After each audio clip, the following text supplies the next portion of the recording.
Hello बच्चों, सभी लोग का स्टडी 91 में बहुत बहुत स्वागत है। फटाफट जब भी सभी लोग लाइव जुड़ जाएं एक बार, और जितने लोग लाइव एक बार लिंक को शेयर कर दें। सभी लोगों को वेरी गुड इवनिंग। शाम के 6 बज चुके हैं और आपको पता है कि 45 दिन का क्रैश कोर्स आपका चल रहा है और लगभग जितने भी इंपॉर्टेंट टॉपिक्स थे वो मैंने कवर करा दिए हैं। आपके 6-7 दिन की क्लास और रह चुकी है, ठीक है। तो जितने लोग आज पहली बार लाइव जुड़ रहे होंगे, एक बार प्ले लिस्ट में जाकर आप स्टडी 91 यूट्यूब चैनल को सब्सक्राइब कर लीजिएगा। उसमें प्लेलिस्ट में जाइएगा, रीजनिंग बाय रवि सर के नाम से, उसमें लगभग सारे इंपॉर्टेंट टॉपिक्स अब तक आपके कवर करा चुके, ठीक है। अब देखिए, आज की क्लास में हम लोग सिटिंग अरेंजमेंट डिस्कस करने वाले हैं और इसका लास्ट पार्ट हम लोग आज डिस्कस करेंगे। इसके पहले 3 पार्ट्स में हम लोग लगभग काफी कुछ कवर कर लिए हैं, ठीक है। तो एक बार सभी लोग जल्दी से लिंक को शेयर कर दे, सेशन को स्टार्ट करते हैं। और देखिए, आज की क्लास में जो हम लोग डिस्कस करने वाले हैं वो सबसे पहले हम लोग डिस्कस करेंगे कौन सा पार्ट, तो वो सबसे पहले डिस्कस करेंगे square arrangement. Square arrangement, square arrangement, arrangement, ठीक है, जिसको कहते हैं वर्गाकार क्रम व्यवस्था। क्या कहते हैं बच्चा? वर्गाकार क्रम व्यवस्था, वर्गाकार क्रम व्यवस्था, ठीक है। अब देखिए, वर्गाकार क्रम व्यवस्था की बात करें तो यहां पर जो आपका अब तक मेज, देखिए अब तक जो क्वेश्चन करा उसमें क्या था, मेज आपका गोल था। अब इस टॉपिक में जो आपका मेज हो जाएगा वो क्या हो जाएगा? चौकोर हो जाएगा, वर्गाकार हो जाएगा। और जब मेज वर्गाकार हो जाएगा तो इसमें फिर भुजाएं कितनी हो जाएंगी? 4। तो अब इसमें जो लोगों को बैठाएगा वो या तो 4 लोगों को बैठाएगा, या तो 6 को बैठाएगा, या तो 8 को बैठाएगा, जो जनरली क्वेश्चन पुटअप किया जाता है। अब अगर 4 लोगों को बैठाएगा तो क्वेश्चन बताएगा कि 4 लोगों को या तो कोने पर बैठाया जा रहा है, ये जो होता है ये इस मेज का क्या है? कोना है। और यह आपसे कहेगा कि 4 लोगों को भुजाओं की कहां पर बैठाया जा रहा है? मध्य बिंदुओं पर बैठाया जा रहा है, ठीक है। तो आ रही बात समझ में? ये आपका क्या होता है? मेज का कोना होता है, और ये जो पार्ट है ये भुजाओं का क्या है? मध्य बिंदु, ठीक है। अब सभी लोग या तो केंद्र की ओर देखेंगे और या तो केंद्र से बाहर की ओर देखेंगे, और ये इस मेज का क्या है? केंद्र बिंदु है, ठीक है। तो थोड़ा सा ध्यान दीजिएगा कि आपके जो क्वेश्चन पुटअप किया जाता है उसी प्रकार से किया जाता है कि एक गोल मेज है, उसमें 4 लोग हैं, 4 लोग कोने पर बैठे हैं, या 4 लोग भुजाओं के मध्य बिंदुओं पर हैं, या 8 लोग हैं, उसमें से 4 कोने पर हैं, 4 मध्य बिंदुओं पर है। इस तरीके से धीरे धीरे एग्जामिनर क्वेश्चन के लेवल को क्या करता है बच्चा? बढ़ाता है। तो आपको इस तरीके से चीजों को ध्यान में रखना है, ठीक है। अच्छा, साथ ही साथ ये आपका छोटा सा टॉपिक है, ये आपके लिए बहुत ज्यादा उतना इंपॉर्टेंट नहीं है, लेकिन कहीं ना कहीं आपके एग्जाम में पूछता है तो इसको डिस्कस करते हैं। इसके साथ साथ एक टॉपिक और आज की क्लास में हम लोग डिस्कस करेंगे, और वो उसका नाम है फ्लोर अरेंजमेंट। क्या है बच्चा? उसका नाम है फ्लोर अरेंजमेंट, जिसको हिंदी में कहते हैं मंजिल व्यवस्था। क्या कहते हैं बच्चा?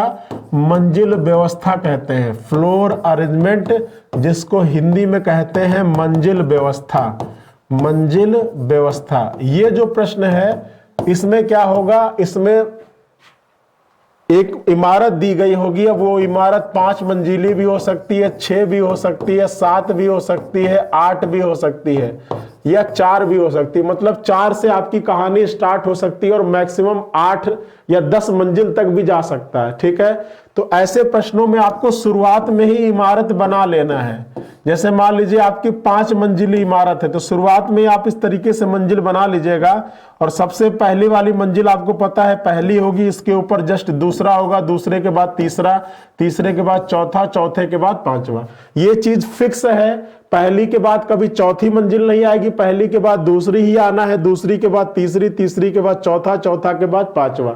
तो अगर मंजिल व्यवस्था पर आधारित प्रश्न होगा तो सबसे पहले जितने मंजिल का जिक्र होगा आपके प्रश्न में, उन मंजिल्स को पहले ही बना लेना है, और फिर उसके बाद जो क्वेश्चन दिया जाएगा उसके हिसाब से क्वेश्चन को क्या करना है? इसमें रखते चलना है, ठीक है।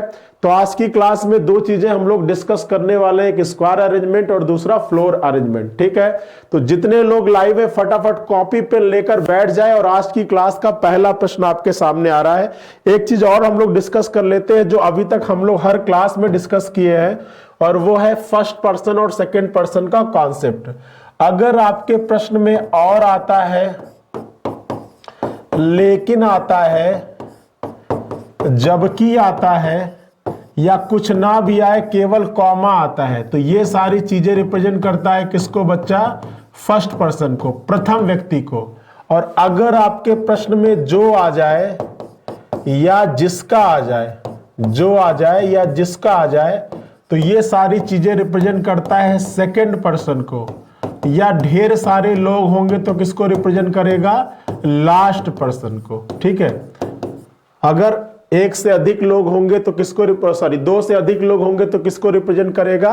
लास्ट पर्सन को रिप्रेजेंट करेगा। ठीक है, तो ये भी आपका बेसिक चीज है, इसको भी आपको जानना आवश्यक है, और अभी तक मैं इसको कई बार डिस्कस कर चुका हूं, ये बहुत ही इंपॉर्टेंट चीज है। ठीक है, चलिए तो अब आते हैं क्वेश्चंस की तरफ। पहला प्रश्न लेते हैं। पहला प्रश्न आपके सामने दिखाई पड़ रहा होगा, आप देखते हैं इस क्वेश्चन को बना के कैसे बनेगा। ठीक है, ये आपका जो लिखा गया है, इसको थोड़ा ध्यान दीजिएगा, जो लिखा गया है। अब देखिए कह रहा है कि 4 लड़कियां तथा 4 लड़के एक वर्ग में केंद्र की ओर मुंह करके बैठे हुए हैं। ठीक है, उसमें से प्रत्येक 4 कोनों पर है और 4 मध्य बिंदुओं पर है। ठीक है, तो 4 कोनों पर हो गए, 4 आपके मध्य बिंदुओं पर हो गए, और सभी लोग किधर हैं?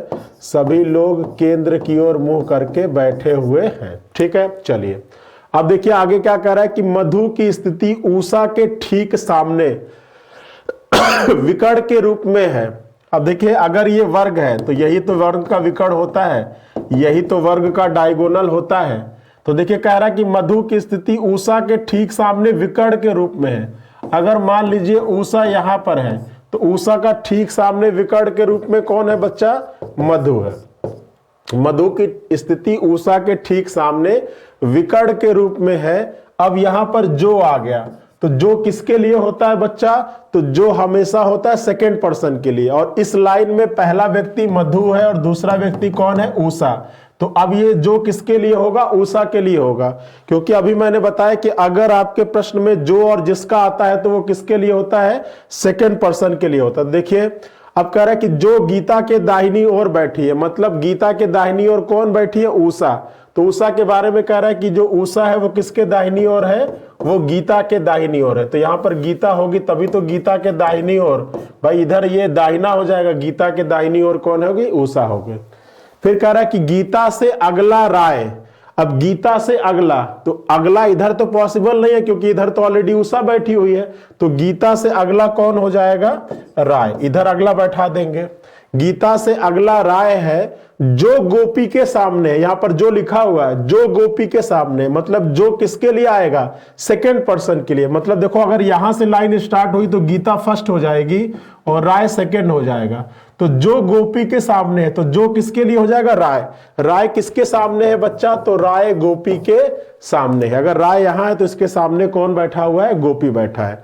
अब देखो फिर यहां पर जो आ गया, तो अब देखो अब इस लाइन में कितने लोग हो गए? 3 लोग हो गए भाई, एक गीता होगा, एक राय हो गई, एक गोपी। तो अगर 2 से अधिक लोग आते हैं तो जो आता है वो किसके लिए होगा? लास्ट पर्सन के लिए। और लास्ट पर्सन इसमें कौन है? तीसरा व्यक्ति कौन है भाई? लास्ट अगर 3 लोग हैं तो लास्ट तो तीसरा ही होगा ना, तो तीसरा कौन है? गोपी। तो गोपी के बारे में एक चीज और कह रहा है कि जो बोस के बाईं ओर बैठा है, मतलब जो गोपी है वो किसके बाईं ओर बैठा है? बोस के। अब ये गोपी अगर बोस के बाईं ओर बैठा है तो बोस कहां पर हो जाएगा? तो बोस ही आपका यहां पर होगा, बोस आपका यहां पर होगा, तभी तो इसका बायां गोपी होगा। भाई बोस आपका यहां पर होगा तभी तो इसका बायां गोपी होगा। ठीक है, तो जो बोस के बाईं ओर बैठा है तो बोस के बाईं ओर कौन हो जाएगा? गोपी हो जाएगा। फिर कह रहा है कि सुमा की स्थिति मधु के दाहिने ना होकर प्रेमा के सामने है। कह रहा है कि जो सुमा की स्थिति है वो मधु के दाहिने ना होकर किसके सामने है? प्रेमा के सामने है। तो सुमा की स्थिति मधु के दाहिने ना होकर, मतलब मधु के दाहिने कौन नहीं बैठा है? सुमा नहीं बैठा, तो सुमा को आप यहां बैठा दो। और इसके साथ साथ एक कंडीशन और है कि वो किसके सामने है? प्रेमा के सामने है, तो आप प्रेमा यहां पर हो जाएगी।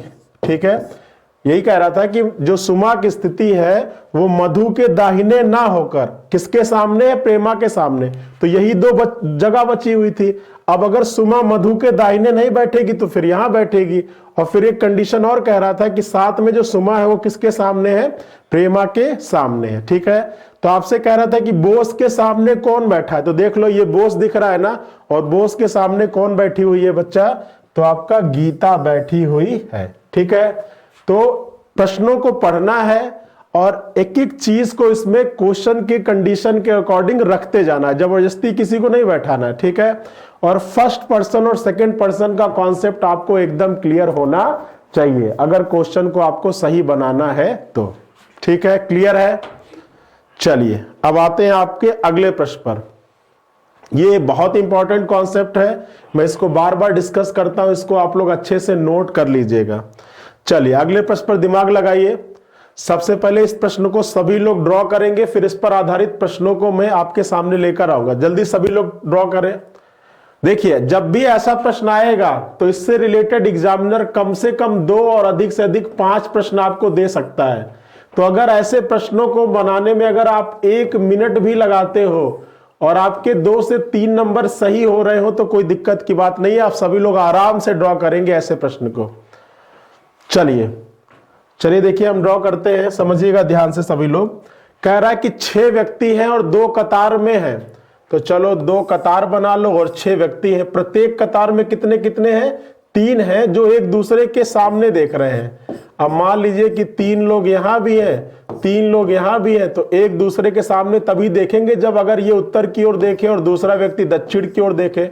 भाई यही तो एरो डिनोट कर रहा है कि ये दोनों एक दूसरे के क्या है, आमने सामने हैं। आ रही बात समझ में। चलिए, तो आपका 6 व्यक्ति हो गए, 2 कतार हो गया और प्रत्येक कतार में नंबर ऑफ पर्सन कितने हो गए बच्चा, 3 हो गए। ये सभी लोग आपके उत्तर की ओर देख रहे हैं और ये सभी आपके कितने देख रहे हैं, दक्षिण की ओर देख रहे हैं। ठीक है, चलो अब आगे देखो क्या कर रहा है कि यू आर के दाईं ओर दूसरा है। अब यू और आर किस पंक्ति में बैठे हैं, उत्तर की ओर देखने वाले व्यक्तियों के पंक्ति में बैठे हैं या दक्षिण की ओर देखने वाले व्यक्तियों के पंक्ति में, ये तो आपको दिया नहीं हुआ है। तो आप किसी पंक्ति में बैठा के प्रश्न स्टार्ट करो। तो देखो यू आर के दाईं ओर दूसरा है, तो हम ऐसा करते हैं कि हम यहीं से स्टार्ट करते हैं। यू आर के दाईं ओर दूसरा, तो अगर आर यहां पर होगा तो आर का दायां वही होगा जो हमारा दायां होगा, क्योंकि ये व्यक्ति किधर देख रहा है, उत्तर की तरफ। और मैंने बताया था आपको कि अगर कोई व्यक्ति उत्तर की ओर देखता है तो उसका दायां वही होगा जो हमारा दायां हाथ होगा और उसका बायां वही होगा जो हमारा बायां होगा। ठीक है, तो यू आर के दाईं ओर दूसरा, तो आर का दायां पहला दूसरा, यहां पर कौन हो जाएगा, यू हो जाएगा। इतना क्लियर है। चलो अब कह रहा है कि पी कतार में सबसे अंतिम में है। अब देखो इस पंक्ति का तो जो कतार है, इस कतार का जो अंतिम व्यक्ति है वो तो कवर हो गया। इस कतार के एक अंतिम छोर पर आर हो गया और दूसरे अंतिम छोर पर यू हो गया। तो यहां पर तो इस कंडीशन को आप फुलफिल कर नहीं पाओगे कि पी कतार के सबसे अंतिम में है, क्योंकि ये कतार तो ऑलरेडी इसका अंतिम सिरा बुक हो गया। अब इस कतार में अंतिम सिरे पर पी हो सकता है, तो या तो पी आपका यहां पर होगा या तो पी यहां पर होगा।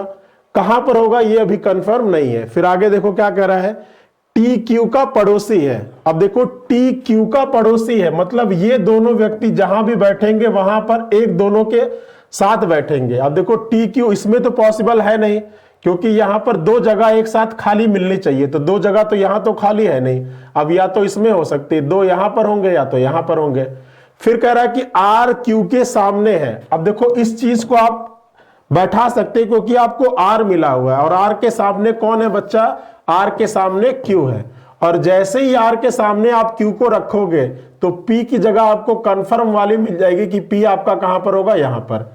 और जब क्यू यहां पर है तो आपसे कह रहा था कि टी और क्यू क्या थे, पड़ोसी थे। तो क्यू यहां पर होगा तो टी यहां पर बैठा दोगे तो आपके टी और क्यू क्या हो जाएंगे, पड़ोसी हो जाएंगे। अब देखो एक व्यक्ति बचा है, एक जगह बचा है। कौन बचा हुआ है बच्चा, एस बचा हुआ है। ठीक है, तो इस तरीके से आपका क्वेश्चन हो जाएगा कंप्लीट। बताइए कोई दिक्कत, क्लियर है ना, चीजें समझ में आई जल्दी से। अगर समझ में आई हो तो बताइए, फटाफट कमेंट करिए। समझ में आ गया, आप किसी पंक्ति से बैठाना स्टार्ट करिए। अगर आर को यहां पे ना करके हम यहां पर बैठाते तब भी हमारे सभी प्रश्नों का आंसर वही आएगा जो इस कंडीशन में आएगा। तो इसके लिए आपको घबराने की जरूरत नहीं है। आपको यहां मन करे तो यहां बैठाकर स्टार्ट करिए, लेकिन हम उस कंडीशन को लेके चलते हैं जिससे हमको मूव करना आसान हो, जिससे हमको इधर उधर मूव कराना क्या हो, आसान हो। तो ये आपका फिगर बनेगा। ठीक है, चलिए अब प्रश्न पर आते हैं, इसको ध्यान से रखिएगा अपने दिमाग में। अब आते हैं प्रश्नों के ऊपर। चलो देखो, पहला प्रश्न आपसे क्या कह रहा है। पहला प्रश्न कह रहा है कि कौन सा एक कतार में है। पहला कह रहा है कि पी क्यू और यू। तो देखो क्या पी क्यू और यू एक कतार में है। पी देखो एक कतार में कौन कौन है, तो पहले कतार में आपका हो जाएगा पी एस, पहले कतार में हो जाएगा आर एस और यू, और दूसरे कतार में हो जाएगा पी क्यू और टी, पी क्यू और टी। तो देखो पी क्यू और यू, तो ये तो हो जाएगा पी क्यू और टी, यही होगा, यही होगा। देख लो ये है ना पी क्यू और टी ये। अब देखो इसको ये प्रश्न आपका चेक भी कर सकता है कि आपका जो फिगर बना है वो सही बना है या नहीं। अगर इस प्रश्न का आंसर आपको केवल एक विकल्प मिल रहा है तब तो ये प्रश्न आपका 101% सही बना है। और अगर इस प्रश्न का आंसर आपको कंफर्म ना मिल रहा है या मिल रहा हो और एक से अधिक विकल्प सही हो रहे हो, तो समझ लेना कि ये प्रश्न में कहीं ना कहीं आपने गड़बड़ी कर रहा है। ठीक है, क्या बताया मैंने, या तो इस प्रश्न का आंसर कोई ना मिले या मिले और एक से अधिक विकल्प आपके सही हो रहे हो, तो समझ लेना कि ये प्रश्न आपका जो बना है वो कहीं ना कहीं गलती कर रहे हो। और अगर इस प्रश्न का आंसर केवल एक विकल्प आपको मिल रहा हो तो समझ लेना कि ये प्रश्न क्या है, सही है। और आपका इस प्रश्न के अनुसार विकल्प नंबर 2 मिल रहा। देखो आगे चेक करो पी आर टी, तो देखो पी आर टी का ही नहीं है, आर एस और यू है। फिर देखो आपका आगे क्या है, आगे देखोगे क्यू यू और एस, तो देखो क्यू यू और एस भी नहीं है। तो इस तरीके से आपका कौन सा सही हो जाएगा, केवल आपका दूसरा विकल्प सही होगा। ठीक है, चलो आगे देखो, कह रहा है कि पी तथा क्यू को अपने स्थान आपस में अदल बदल कर दिया जाए तो क्यू के ठीक बाईं ओर कौन होगा। अब देखो कह रहा है कि पी और क्यू के स्थान आपस में बदल दो। अब अगर पी और क्यू के स्थान आपस में बदलोगे, मतलब क्यू की जगह पर पी हो जाए, पी की जगह पर क्यू हो जाए, तो कह रहा था कि क्यू के बाईं ओर कौन होगा। अब क्यू किधर देख रहा है, दक्षिण की तरफ देख रहा है। अब क्यू दक्षिण की ओर देख रहा है तो इसका बायां वही होगा जो हमारा दायां होगा। क्यू दक्षिण की तरफ देख रहा है तो इसका बायां वही होगा जो हमारा क्या होगा बच्चा, दाहिना होगा।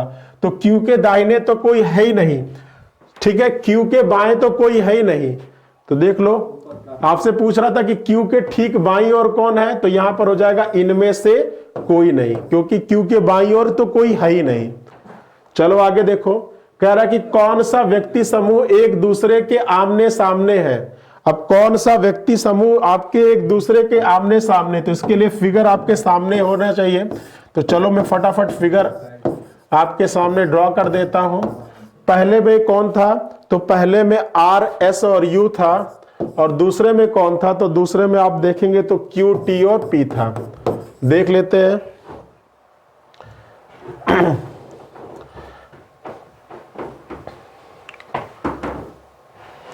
पहले में है आपका आर एस और यू और दूसरे में है क्यू टी और पी। चलिए तो देखिए, इसमें कह रहा है कि निम्नलिखित में से कौन सा व्यक्ति समूह एक दूसरे के आमने सामने है।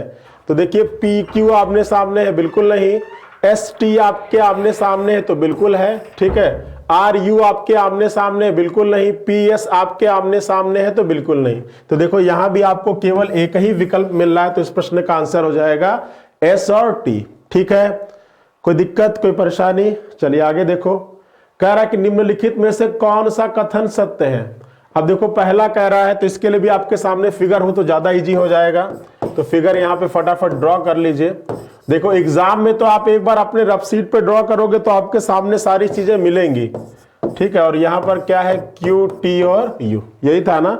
अब चलो चेक करो, चेक करते हैं, सॉरी क्यू टी और पी, क्यू टी और पी, और यहाँ पर है आर एस और यू। चलो चेक करते हैं।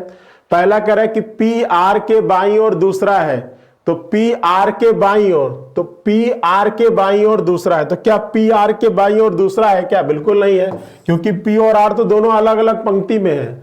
फिर कह रहा है कि जो टी है वो क्यू के बाईं ओर है, तो देखो क्या जो T है वो Q के बाईं ओर है, बिल्कुल है, क्योंकि Q किधर देख रहा है, दक्षिण की ओर, तो इसका बायां वो होगा जो हमारा दाहिना हाथ होगा। और कह रहा था कि जो T है वो Q के बाईं ओर है, तो बिल्कुल जो T है वो Q के किधर है, बाईं ओर है। भाई मेरे अगर दाहिने ओर है तो बिल्कुल इस क्वेश्चन के कंडीशन के अनुसार किधर होगा, बाईं ओर होगा। तो बिल्कुल केवल दूसरा कथन क्या है बच्चा, सत्य है। फिर कह रहा है कि R और Q एक दूसरे के विकर्णीय विपरीत है। तो क्या R और Q एक दूसरे के, तो देखो विकर्ण विपरीत कौन से हैं, तो एक तो Q और U है और दूसरा कौन है, P और R है, यही तो होगा एक दूसरे का विकर्ण विपरीत, तो ये भी गलत होगा। फिर कह रहा है कि S P के दाईं ओर है, तो ये भी दोनों अलग अलग, तो यहां पर हो जाएगा केवल दूसरा वाला विकल्प। कह रहा है कि एक दूसरे के सम्मुख नहीं है। अब देखिए आपका एक प्रश्न आया था, देखो कितने क्वेश्चन दिए गए इससे, तो अगर एक बार आप ऐसे प्रश्न सही कर लेते हो तो आपके देखो 4 प्रश्न सही हो जाएंगे। ये है Q T और P, यही तो था ना, Q T और P। अब देखो आपसे कह रहा है कि कौन सा एक दूसरे के सम्मुख नहीं है, तो P और T, R और Q एक दूसरे के सम्मुख है, T और S भी एक दूसरे के सम्मुख है, ठीक है, ये और ये भी, यही नहीं है, P और T आपके एक दूसरे के सम्मुख नहीं है। S P के ये तो फालतू में लिखा है, क्योंकि सम्मुख की बात कर रहा है तो केवल सम्मुख वाले विकल्प होने चाहिए ना, ये विकल्प गलती से दे दिया है, तो यहां पर P और T हो जाएगा। चलिए अब अगला प्रश्न आपके सामने आ गया, सभी लोग ट्राई करके बताएंगे बच्चा कि इस प्रश्न का आंसर क्या आएगा। दिमाग लगाइए जल्दी से, बहुत इजी सा प्रश्न है और सभी बच्चों के कमेंट चाहिए मुझे इस प्रश्न के लिए। क्या होगा, सीमा और कृष्णा होगा, कृष्णा और सरिता होगा, मीना और कृष्णा होगा, या उपरोक्त में से कोई नहीं? जल्दी से सभी लोग कमेंट करेंगे, क्या आ रहा है इस प्रश्न का आंसर, बताइए, कमेंट करिए जल्दी से और बताइए इस प्रश्न का आंसर क्या आ रहा है। देखो क्या कह रहा है, कह रहा है कि 4 सहेलियां एक वर्गाकार मेज के चारों ओर बैठी हैं। तो एक वर्गाकार मेज के चारों ओर कौन बैठी हैं, 4 सहेलियां बैठी हुई हैं। फिर कह रहा है कि मीना सीमा के दाहिनी ओर है। अब कह रहा है कि जो मीना है वो दाहिनी ओर है, किसके दाहिनी ओर है, सीमा के दाहिनी ओर है। भाई दाहिने तो यही है, क्योंकि एक वर्गाकार मेज के चारों ओर बैठी हुई है, और अगर ये नहीं बता रहा है कि किधर बैठी हुई है, तो केंद्र की ओर ही मानोगे। अगर क्वेश्चन में कंडीशन नहीं दी जाती है कि वो केंद्र के अंदर की ओर देख रही है, बाहर की ओर, तो आप हमेशा अंदर मार के ही प्रश्न सॉल्व करोगे। तो मीना सीमा के किधर है, दाहिनी ओर है, तथा सरिता कृष्णा के बाईं ओर है। तो कृष्णा आपको यहां रख लो, और कृष्णा के बाईं ओर कौन हो जाएगा, तो सरिता हो जाएगी, ठीक है, यही तो होगा ना कि मीना सीमा के दाईं ओर है और जो सरिता है वो कृष्णा के बाईं ओर है। तो कह रहा है कि कौन सी 2 सहेलियां एक दूसरे के आमने सामने है, तो एक तो सरिता और सीमा है, ठीक है, पहला जोड़ा हो जाएगा आमने सामने, तो वो तो एक तो हो जाएगा सरिता और सीमा, और दूसरी हो जाएगी मीना और कृष्णा। दूसरी कौन हो जाएगी, मीना और कृष्णा। तो देखो सरिता और सीमा आपका यहां भी नहीं, यहां पे मीना और कृष्णा आपका विकल्प नंबर 3 है, और यही आपके प्रश्न का क्या हो जाएगा बच्चा, सही जवाब होगा। और देखिए बहुत लोगों का सही आ रहा है, ठीक है, बहुत बढ़िया, लाजवाब। चलिए आगे आइए, देखिए हमारे यहाँ यूपी लेखपाल, जल्दी अब इसकी वैकेंसी आ चुकी है, फॉर्म भी फिल हो रहे हैं। तो बिना लेट किए अब तक जिन्होंने जो कैंडिडेट इसके लिए फॉर्म भरना चाहते हैं या भर रहे हो, वो इस बैच को ज्वाइन कर ले। इस बैच में देखिए कितनी फैसिलिटीज है, 600 आवर्स वीडियो लेक्चर्स है, फ्री टेस्ट है, स्मार्ट पीडीएफ मटेरियल है, ऑफलाइन डाउनलोडिंग की सुविधा भी है। अगर कहीं पर आपका नेट की फैसिलिटी नहीं है तो आप एक बार जाइए नेट से, जहां पर आपका वाईफाई अवेलेबल है, वहां से एक बार आप एक बार वीडियो लेक्चर डाउनलोड कर लीजिए, फिर उसको आप कितने भी बार मन करे चलाकर देख सकते हैं। और इसके लिए अगर आप इसके लिए इंफॉर्मेशन चाहते हो तो आप ऐप पर जाइएगा, हमारा स्टडी 91 का ऐप है जो प्ले स्टोर पर मौजूद है, वहां से आप डाउनलोड कर सकते हैं। चलिए आते हैं अगले प्रश्न पर। चलिए दिमाग लगाइए, इस प्रश्न का आंसर क्या होगा। सभी लोगों को मैं 1 मिनट का समय देता हूं, जल्दी से सभी लोग ट्राई करेंगे, सभी बच्चा लोग ट्राई करेंगे और देखते हैं कितने लोगों का ये प्रश्न का आंसर सही आता है। दिमाग लगाइए जल्दी से।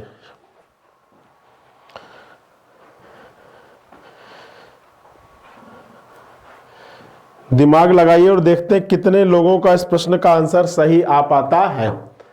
अब देखिए क्या कह रहा है कि एक कॉलोनी में क्या है, 8 बिल्डिंग है, A B C D E F G और एच, और हर कतार में 4 बिल्डिंग है, प्रत्येक बिल्डिंग का मुख एक दूसरे की बिल्डिंग की ओर है। तो ये है 8 बिल्डिंग है, तो 4 आपके एक दूसरे के क्या हो, आमने सामने है। ये तो कंडीशन दे रखी है, ठीक है। अब देखिए कह रहा है कि अब आप चाहे किसी में किसी को बैठाओ, क्योंकि ऐसी कोई कंडीशन नहीं दिया कि कौन सा बिल्डिंग वाली पहली लाइन है, कौन सा दूसरी, कहीं से कहीं को स्टार्ट करो। अब कह रहा है कि बिल्डिंग जो है वो ए एच और ई के बीच में है। अब जो ए है वो किसके किसके बीच में है, एच और ई के बीच में है। फिर कह रहा है कि बिल्डिंग सी कतार के किनारे पर है तथा बिल्डिंग एच के ठीक सामने है। अब बिल्डिंग सी के बारे में कह रहा है कि कतार के किनारे पर है तथा एच के ठीक सामने है। तो एच के ठीक सामने कौन है, बिल्डिंग सी है, और कतार के साथ साथ किनारे पर भी है, तो बिल्कुल किनारे पर है। फिर कह रहा है कि बिल्डिंग जी बिल्डिंग एफ के ठीक सामने है और बिल्डिंग सी के विकर्णवत स्थिति में है। तो बिल्डिंग सी का विकर्णवत क्या होगा, विकर्ण, तो ये विकर्णवत होता है। इसका विकर्ण ये होगा और इसका विकर्ण क्या होगा, ये समझिएगा, ठीक है भाई। आपको पता है ना कि अगर ये वर्ग होता है तो ये दोनों एक दूसरे के विकर्ण होते, तिरछा डायगोनल, और ये भी एक दूसरे के विकर्ण होते। तो अगर सी का डायगोनल की बात करेगा, यहां पर कह रहा है ना कि बिल्डिंग जी बिल्डिंग एफ के ठीक सामने है, और तो और किसके लिए होगा, फर्स्ट पर्सन, मतलब इस जी के बारे में और कह रहा है कि जो जी है वो सी के विकर्णवत स्थित है। तो सी यहां, तो यहां पर जी हो जाएगा, और बिल्डिंग जो जी है वो बिल्डिंग एफ के ठीक सामने, तो यहां पर आपका एफ हो जाएगा, ठीक है। तो इस तरीके से आपका फिगर हो जाएगा ड्रा। अब देखिए 2 व्यक्ति बचे हैं, 2 जगह भी बची है, तो कौन कौन बचे हुए हैं, बी और डी। तो बी और डी इन दोनों में से किसी भी जगह पर बैठ सकते हैं। इन दोनों में से कौन सी जगह बी की है, कौन सी जगह डी की है, ये हम डिसाइड इतनी इंफॉर्मेशन के आधार पर नहीं कर सकते हैं। और जब तक कोई चीज कंफर्म नहीं मालूम होगी तब तक हम कंफर्म किसी जगह पर बी और डी को नहीं बैठाएंगे। इस चीज को भी आपको ध्यान में रखना है। तो इस तरीके से आपका फिगर हो गया है कंप्लीट। बताइए कोई दिक्कत, कोई परेशानी? विकर्णवत आपको समझने वाली बात है, ये लाइन यहां पर आपको समझ में आनी चाहिए कि बिल्डिंग जी बिल्डिंग एफ के ठीक सामने है, और का मतलब फर्स्ट पर्सन का मतलब इस जी के बारे में कह रहा है कि जो जी है वो बिल्डिंग सी के विकर्णवत स्थित है। मतलब अगर सी यहां होगा तो जी यहां होगा, सी यहां होता तो जी यहां होता, और अगर सी यहां होता तो जी यहां होता, और अगर सी यहां होता तो जी यहां होता। विकर्णवत यही होते हैं ये, अगर सी यहां तो जी यहां, सी यहां तो जी यहां, और अगर सी यहां तो जी यहां, मतलब तिरछा एक दूसरे के आमने सामने, उसी को कहते हैं डायगोनली, ठीक है। आ रही बात समझ में? तो चलिए अब आते हैं अपने प्रश्नों के ऊपर। और देखिए पहला प्रश्न आपके सामने है कि ए के ठीक सामने कौन सी बिल्डिंग है। तो देखिए यहां पर ए है और ए के ठीक सामने कौन है, बी आब्लिक डी है। तो देखिए आपके विकल्प में भी बी या डी मौजूद होगा, और बिल्कुल मौजूद है विकल्प नंबर 3, ठीक है। आपसे कह रहा था कि ए के ठीक सामने, और देखिए ये फिगर हमारे सामने दिख रहा है, ए के ठीक सामने कौन है बच्चा, तो ए के ठीक सामने बी या डी है, और देखिए आपके विकल्प में बी या डी मौजूद है, ठीक है। अगर आप केवल बी लगाएंगे तब भी आप गलत हैं, केवल डी लगाएंगे तब भी आप गलत हैं, क्योंकि प्रश्न की जानकारी के आधार पर आप उन दोनों में से कौन कहां बैठेगा यह आप डिसाइड नहीं कर सकते हैं। फिर कह रहा है कि कौन सी बिल्डिंग एफ के विकर्णवत स्थित है, मतलब एफ के विकर्णवत कौन सी बिल्डिंग है, तो एफ यहां पर है, तो एफ के विकर्णवत कौन सी हो जाएगी, एच हो जाएगी। मैं आपसे पूछ रहा था कि एफ के विकर्णवत, तो एफ के विकर्णवत कौन है, एच है। तो यहां पर एफ के विकर्णवत कौन सी बिल्डिंग हो जाएगी बच्चा, एच हो जाएगी, ठीक है। बताइए इसमें भी कोई समस्या हो तो बताओ, क्लियर है ना। चलो आगे देखो, आगे कह रहा है कि कतार के दोनों छोरों पर कौन सी बिल्डिंग है। तो कतार के दोनों छोरों पर बिल्डिंग कौन कौन सी है, तो एक तो सी है, दूसरा एफ। भाई दोनों छोरों पर कौन है, तो एक तो सी है, उसके बाद एफ है, उसके बाद जी है, उसके बाद एच है। तो C F G H, C F G H, देख लो किस विकल्प में है, सी एफ जी एच, ठीक है। C F G H, G H C F G H, ये आपका विकल्प नंबर 3 हो जाएगा। भले इनकी जगह इनको इधर उधर लिखा हो, लेकिन ध्यान से देखिएगा, जी एच सी एफ, ठीक है। कतार के दोनों छोरों पर कौन सी बिल्डिंग है, तो GH हो जाएगी। अच्छा सीक्वेंस में देखने की बात करें तो देख लीजिए सीक्वेंस में पहला CF को एक साथ लिखना, और अगर सीक्वेंस की बात करें तो पहले में GH है या HG है और CF। तो देखो अगर एक साथ की बात करेंगे तो CFGH। अगर देखो अब अगर इन दोनों में आप बात करोगे, ऐसे तो हैं तो दोनों ही, तो देखो अगर आप बात करोगे तो फिगर आपके सामने बना लेते हैं तो आपका ज्यादा सही होगा। एक HG हो गया और एक CF, तो CF और आपका HG, ठीक है। तो यही आपका हो जाएगा विकल्प नंबर 3। है तो दोनों सही, वैसे इस तरीके का विकल्प आपका बनेगा नहीं क्योंकि इन दोनों में से कोई एक होगा, और इन दोनों में से ज्यादा क्लोज देखोगे क्योंकि आपसे कह रहा है कतार के दोनों छोरों पर कौन सी बिल्डिंग है, तो पहले छोर पर आपका GH है और दूसरे पर FC है, ठीक है। चलिए आगे आते हैं। अब देखिए अगला प्रश्न आपके सामने आ चुका है और ये आपके मंजिल व्यवस्था पर आधारित प्रश्न है, और पहला प्रश्न मैं आपको करके सॉल्व करके दिखाता हूं और फिर अगला प्रश्न आप ट्राई करिएगा। अब देखिए मैंने बताया था कि जब भी मंजिल व्यवस्था पर आधारित प्रश्न होगा तो सबसे पहले आप मंजिल बना लोगे। चलो बना लिया। कितनी मंजिल है? 6। 1 2 3 4 5 6 नंबरिंग कर लिया। सबसे नीचे पहली मंजिल, फिर दूसरी, फिर तीसरी, फिर चौथी, फिर पांचवी और छठवीं, ठीक है।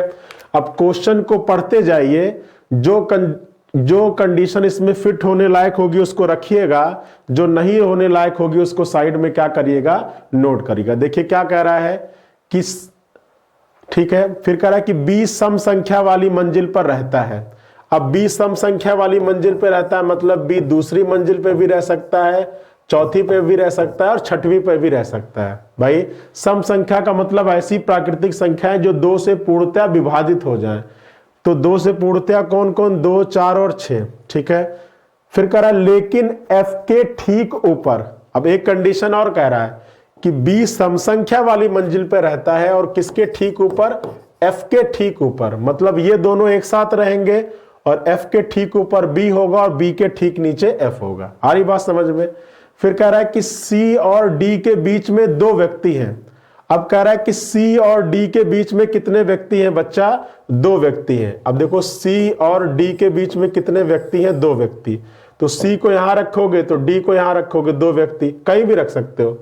फिर कह रहा है कि A और B के बीच में केवल 2 व्यक्ति रहते हैं और उनमें से एक, ठीक है। अब देखो ये लाइन आपका काफी बढ़िया है। देखो क्या कह रहा है, किससे आपका पूरा फिगर कह रहा है कि A और B के बीच में 2 व्यक्ति रहते हैं, ठीक है। A और B के बीच में केवल 2 व्यक्ति रहते हैं और उनमें से एक और आ गया, और उनमें से एक चौथी मंजिल पे रहता है, 5वीं मंजिल पे रहता है। मतलब A और B में से जो एक व्यक्ति है वो चौथी मंजिल पे रहता है, 5वीं मंजिल पे रहता है। तो देखो B तो 5वीं मंजिल पे रहेगा नहीं, क्योंकि B के बारे में शुरुआत में कह रहा है कि B सम संख्या वाली मंजिल पे रहता है। तो फिर 5वीं मंजिल पे रहेगा कौन? A रहेगा। ये तो चीजें कंफर्म है कि A और B के बीच 2 व्यक्ति रहते हैं और उनमें से एक, मतलब A और B में से एक कौन सा रहता है? 5वीं मंजिल पर रहता है। अब अगर यहां से क्लियर हो गया कि A 5वीं मंजिल पर रहता है तो B कहां पर रहेगा? B दूसरी मंजिल पर रहेगा ना, क्योंकि B चौथी मंजिल पर रहता है, B सम संख्या वाली मंजिल पर रहता है। और इनके बीच में कितने व्यक्तियों को बैठाना है?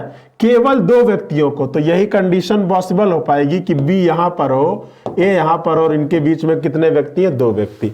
अब देखिए इसको यहां पर सेट कर सकते हो कि B के तुरंत नीचे कौन है? F, या F के ठीक ऊपर कौन है? B है। फिर कह रहा था कि C और D के बीच में कितने व्यक्ति हैं? 2 व्यक्ति हैं। C और D के बीच में कितने व्यक्ति हैं? 2 व्यक्ति हैं। अब देखो आप कहोगे कि C यहां पे रख सकते हैं, D यहां पे रख सकते हैं, तब इनके बीच में 2 व्यक्ति होंगे। और आपसे कह रहा था कि जो E है वो D के ठीक ऊपर है, तो जो E हो जाएगा वो D के क्या हो जाएगा बच्चा? ठीक ऊपर हो जाएगा, ठीक है। तो बताइए कितने बच्चों को समझ में आया आपके इस क्वेश्चन की कंडीशन? बताइए कितने बच्चों को आपको ये समझ में आ गया? कमेंट करेंगे फटाफट। कितने बच्चों को आपको ये क्लियरली समझ में आ गया? जल्दी से कमेंट करिए।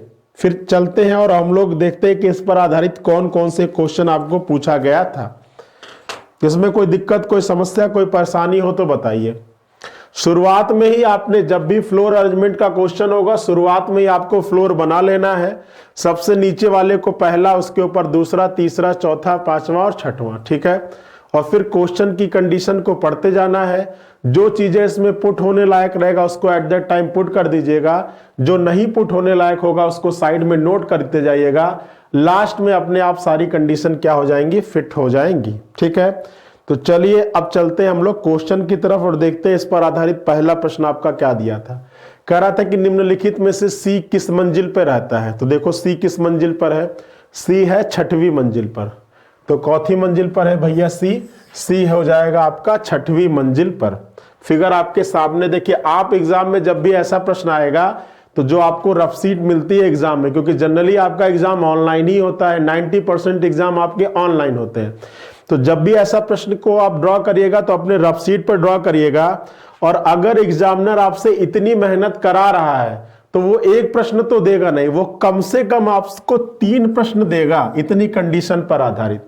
अब हो सकता है आजकल जैसा हो रहा है, हो सकता है कि तीनों प्रश्न आपके एक साथ मिले, या हो सकता है कि पहला प्रश्न आपका क्वेश्चन नंबर 11 हो और इसी पर आधारित अगला प्रश्न आपका क्वेश्चन नंबर 15 हो।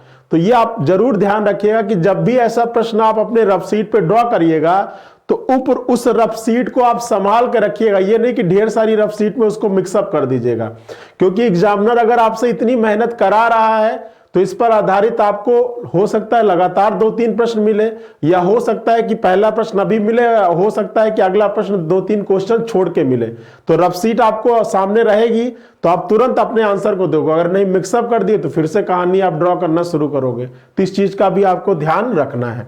तो चलो पहले प्रश्न का आंसर हो गया छठा। आगे देखिए हमारे यहाँ कुछ बैचेज हैं, उसको भी बारे में थोड़ी सी इंफॉर्मेशन ले लीजिए। एक UP-SSC वीडियो का बैच है जिसका एग्जाम अभी रिसेंटली कैंसिल हो गया था, तो वो एग्जाम कभी भी हो सकता है, री एग्जाम। तो उसको अगर आपको ज्वाइन करना हो, क्योंकि इस बार कोई आपसे चूक ना हो जाए, इस बार मौका रह ना जाए, तो इसके लिए आप इन सारे बैचेस को क्या कर सकते हैं बच्चा, ज्वाइन कर सकते हैं। और इस बैच के बारे में डिटेल इंफॉर्मेशन के लिए आप इन दिए गए नंबर्स पे कॉल कर सकते हैं। और साथ में इंडिविजुअल मैथ का बैच है जो प्रवीण सर आपको पढ़ाते हैं, तो इस बैच के को भी आप क्या कर सकते हैं बच्चा, ज्वाइन कर सकते हैं। चलिए देखिए अगला प्रश्न था आपका ए और एफ के बीच में कितने लोग हैं। तो देखिए फिगर ड्रॉ कर लेते हैं। ये पहला, दूसरा, तीसरा, चौथा, पांचवा, छठवां, ये पहली मंजिल, दूसरी, तीसरी, चौथी, पांचवी और छठवीं। अब कहानी स्टार्ट आपकी थी तो एफ थी, एफ बी डी था और उसके बाद आपका ई ए सी था। तो आपसे कह रहा था कि ए और एफ के बीच में कितने व्यक्ति हैं। तो देख लीजिए ए और एफ के बीच में कितने व्यक्ति हैं। तो आप देखोगे तो आपको कितने व्यक्ति मिलेंगे, 3 व्यक्ति मिलेंगे। कितने व्यक्ति मिल जाएंगे बच्चा, 3 व्यक्ति मिल जाएंगे। ए और एफ के बीच में कितने व्यक्ति मिल जाएंगे, 3 व्यक्ति मिल जाएंगे। निम्नलिखित में से चौथी मंजिल पे कौन रहता है। तो चौथी मंजिल पर आपका ई रहता है। कौन रहता है बच्चा, ई रहता है, ठीक है। चौथी मंजिल पे आपका कौन रहता है, तो चौथी मंजिल पर आपका ई रहता है, ठीक है। तो चलो चौथी मंजिल पर आपका कौन हो गया, ई हो गया। चलो आगे देखो। अब देखो अगला प्रश्न आ गया और सभी बच्चा लोग इस प्रश्न को ड्रॉ करके बताएं, दिमाग लगाएं, सोचे समझे विचार करें और इस प्रश्न का आंसर क्या होगा बताएंगे, ठीक है। क्वेश्चन थोड़ा सा बड़ा दिख रहा होगा लेकिन कठिन उतना नहीं है जितना आप सोच रहे हो, ठीक है। तो ये आज की क्लास का लास्ट प्रश्न भी है और सभी लोग ड्रॉ करके दिखाएंगे इस प्रश्न का आंसर क्या आने वाला है। जल्दी से ड्रॉ करें सभी लोग, देखते हैं कितने बच्चा लोगों का इस प्रश्न का आंसर सही आ पाता है।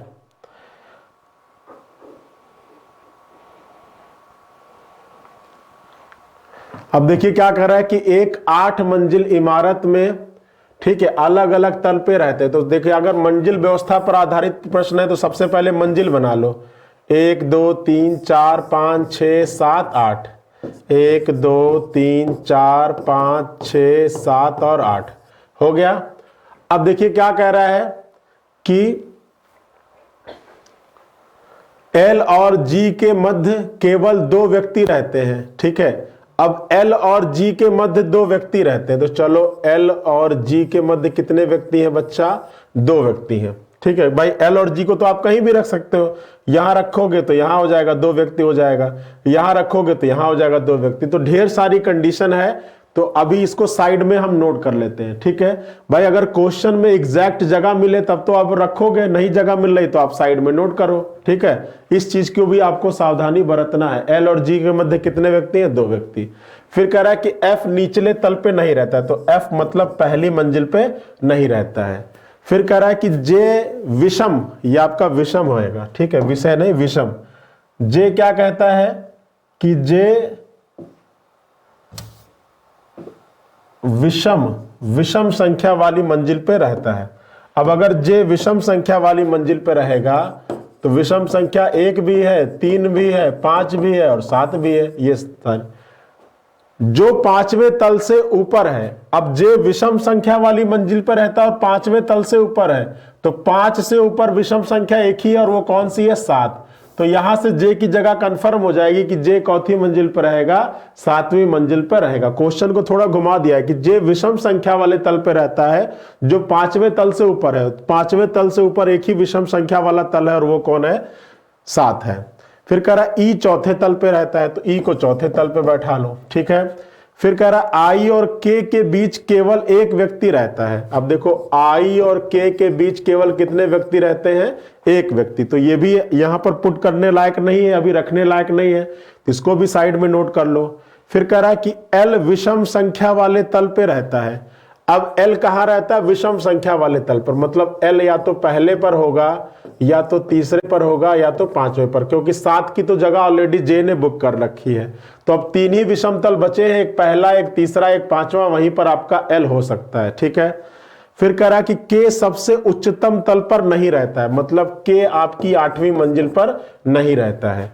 और कह रहा है कि आई विषम संख्या वाले तल पर नहीं रहता है। अब आई अगर विषम संख्या वाले तल पर नहीं रहता है तो मतलब सम संख्या वाले तल पर होगा, और सम संख्या वाले तल में कौन कौन बचा है? तो एक 2 बचा हुआ है, 4 तो बुक हो गया, और एक 6 बचा हुआ है, और एक 8 बचा हुआ है।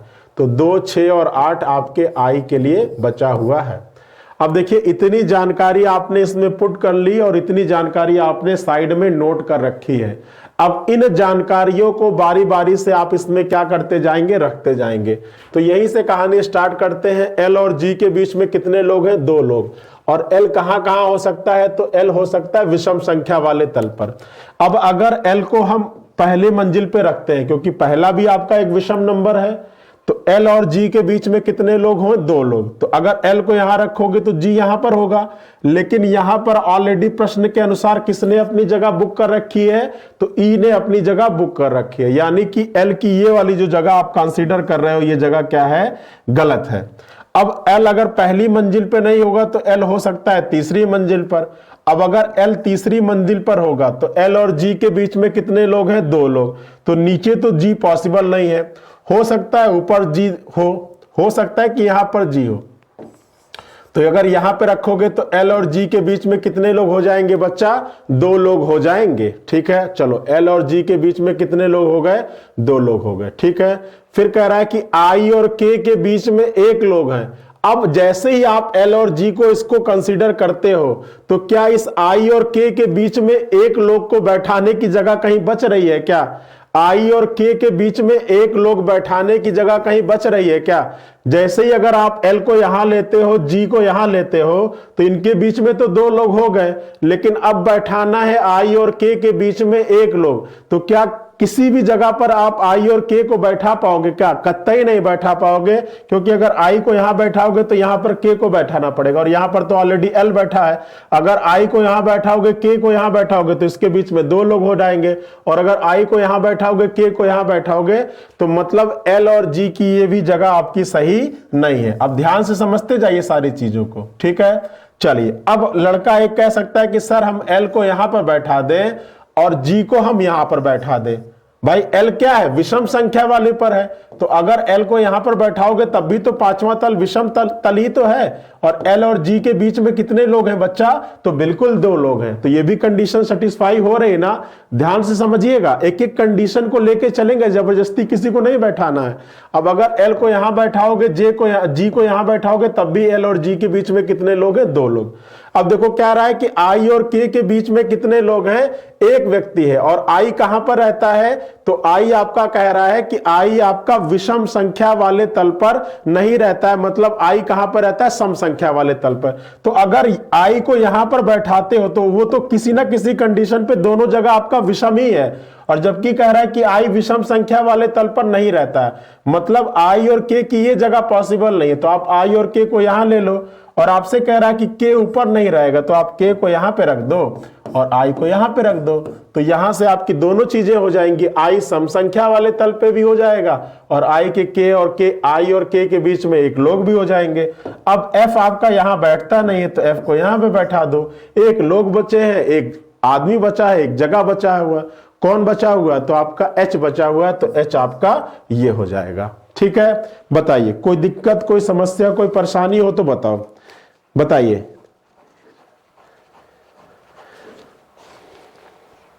कोई दिक्कत हो तो बताओ, ध्यान से देख लो, ध्यान से देखिए, और कितने लोगों का ये समझ में आ गया जल्दी से कमेंट करिए, फिर चलते हैं क्वेश्चन की तरफ। ठीक है, इस तरीके से आपको क्वेश्चन ट्राई करना पड़ेगा एग्जाम में। ठीक है, और ये काफी हाई लेवल का क्वेश्चन मैंने आपको करा दिया, ये आपके बैंक में ही ऐसा क्वेश्चन पूछा जाता है, और आपके किसी कॉम्पिटिटिव एग्जाम में इतना कठिन प्रश्न नहीं पूछेगा। ठीक है, तो चीजें समझ में आ गई होंगी। देखिए क्वेश्चन को पढ़ते जाना है, जो चीजें इसमें पुट करने रखने लायक होगी उसको रखिएगा, जो चीजें नहीं रखने लायक होगी उसको साइड में नोट करिएगा। फिर क्या करिएगा कि जब क्वेश्चन की कंडीशन सारी खत्म हो जाएगी तो जितना बचा होगा उसको इसमें फिट करने की कोशिश करिएगा। ठीक है, चलिए अब पहला प्रश्न आपके सामने आता है, देखिए क्या कह रहा है कि तल संख्या 3 पर कौन रहता है। तो देखिए तीसरी मंजिल पे कौन रहता है बच्चा, तो तीसरी मंजिल पर आपका एफ रहता है, तो विकल्प नंबर 4 आपका आंसर हो जाएगा एफ। ठीक है, विकल्प नंबर 4 एफ आपका राइट आंसर हो जाएगा। चलिए आगे देखिए, कह रहा है कि के और एच जिन तलों पर रहते हैं उनके बीच में कितने व्यक्ति हैं। कह रहा है कि के और एच जिन तलों पर रहते हैं उनके बीच में कितने व्यक्ति, तो देख लीजिए के और एच जिन तलों पर रहते हैं उनके बीच में व्यक्तियों की संख्या कितनी है, तो 1 2 3 और 4 है।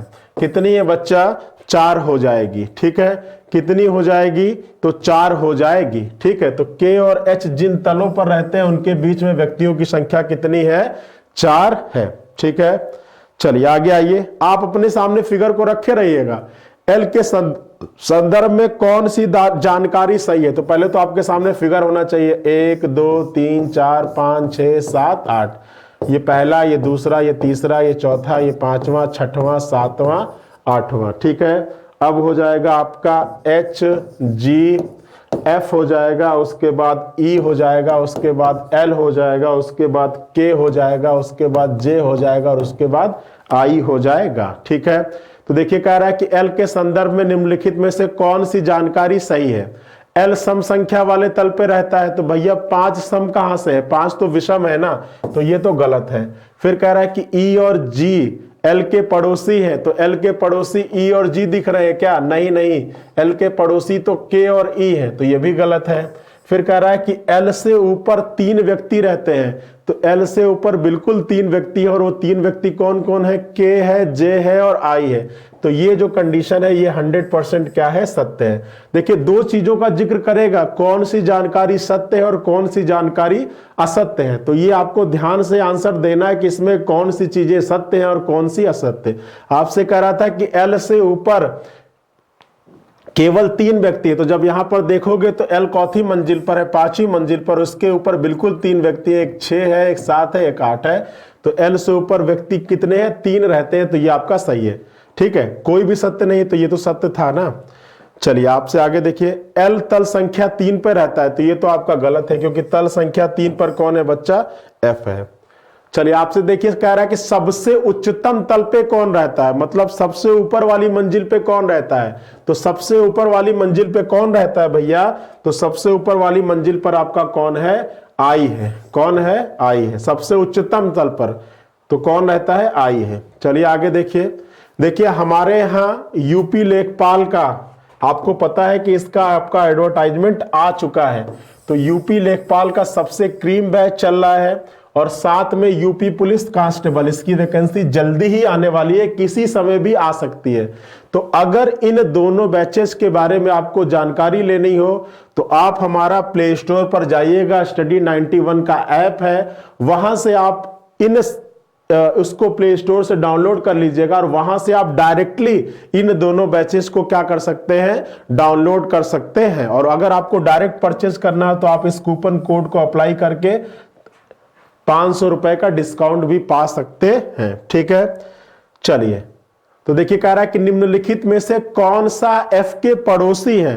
चलिए, अभी रह गया था आपका प्रश्न, कौन सा एफ का पड़ोसी है। तो ध्यान से देखो, एफ के पड़ोस में कौन कौन है। तो एफ के पड़ोस में दो लोग दिख रहे हैं, एक व्यक्ति है ई और दूसरा व्यक्ति है जी। तो एफ का पड़ोसी कौन कौन हो जाएगा, ई और जी हो जाएगा। कौन हो जाएगा, एफ का पड़ोसी हो जाएगा ई और जी। कौन हो जाएगा, ई और जी हो जाएगा। ठीक है, चलिए, तो चलिए आज के सेशन में इतना ही था। आशा करते हैं कि आपको सीटिंग अरेंजमेंट का ये टॉपिक बहुत ही अच्छे तरीके से समझ में आया होगा। 4 पार्ट में हम लोगों ने पूरे सीटिंग अरेंजमेंट को कवर किया और इसमें आपका चाहे वृत्ताकार क्रम व्यवस्था हो गई, चाहे रेखीय क्रम व्यवस्था हो गई, चाहे लंबाई की क्रम व्यवस्था हो गई, चाहे आपके मंजिल व्यवस्था हो गई, चाहे आपकी वर्गाकार क्रम व्यवस्था हो गई, इन सभी टॉपिक से मैंने क्वेश्चन उठाए। इन क्वेश्चन को कैसे सॉल्व करना है, इन सारी चीजों के बारे में हम लोगों ने डिटेल में अध्ययन किया है। आशा करते हैं कि आपको ये सीटिंग अरेंजमेंट का टॉपिक बहुत अच्छे तरीके से समझ में आया होगा।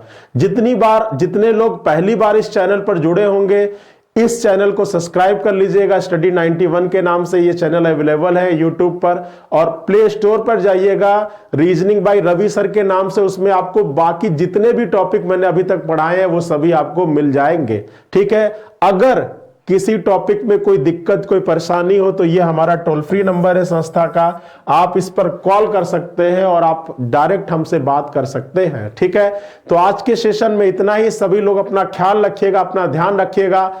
कल, ठीक है, कल आपसे मुलाकात होगी एक नए टॉपिक के साथ। और देखिए, अब तक लगभग जितने भी इंपॉर्टेंट टॉपिक है इस 45 दिन के क्रैश कोर्स में मैंने कवर कर दिया है। बस आपका 6-7 दिन का टॉपिक आपका और रह गया है। तो इस तरीके से संस्था की तरफ से फ्री ऑफ कॉस्ट पूरी रीजनिंग आपको डिटेल में पढ़ा दिया गया। ठीक है, तो चलिए आज के लिए इतना ही। सभी लोग अपना ख्याल रखिएगा, अपना ध्यान रखिएगा। Thank you.